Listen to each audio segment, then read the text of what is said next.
మన సొంత సైన్యం లేకుండా మనం యుద్ధాలు ఎలా చేస్తాం? వాస్తవంగా గల్ఫ్ దేశాలు చేసిన అతిపెద్ద తప్పేంటంటే, లక్షల కోట్ల రూపాయలు తీసుకెళ్ళి అమెరికాకిచ్చారు. ఎందుకు? వీళ్ళ రక్షణ కోసం. అమెరికా అందుకని తెలివిగా ఇరాన్‌ని అది ఇవాళ కొట్టిన దెబ్బ ఎప్పుడో కొట్టొచ్చు కదా!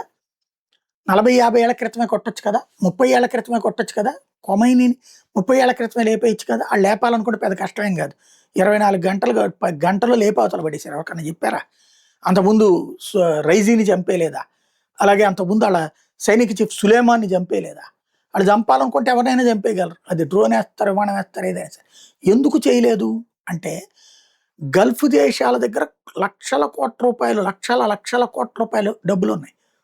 వాళ్ళని గనక ప్రశాంతంగా ఉండనిస్తే ఇక వాళ్ళు దర్జాగా బతికేస్తారు. అమెరికా దెబ్బతినేస్తది. ఆర్థిక వ్యవస్థ పరంగా అమెరికాని దాటేస్తది. కాబట్టి ఇరాన్‌కి షియా, ఆళ్ళు సున్నీలు కాబట్టి వీళ్ళిద్దరి మధ్యన చిచ్చు పెడతా ఉంటది. ఆ కొట్టుకు సచ్చేలా చేస్తది. అదే సందర్భంలో గల్ఫ్ దేశాల దగ్గర ఏం చేసింది? మీ భద్రత నాది భరోసా. మన చంద్రబాబు గారు గనక ఇచ్చి చెప్పినట్టుగా, మీ భద్రత నాది బాధ్యత అని చెప్పినట్టుగా, మీ భద్రత నా బాధ్యత అని చెప్పేసేసి వాళ్ళని సైన్యాన్ని పెట్టుకోనివ్వకుండా చేశాడు. అక్కడ సైన్యం ఉంటారు. చిన్నపాటి సైన్యమే ఉంటారనమాట.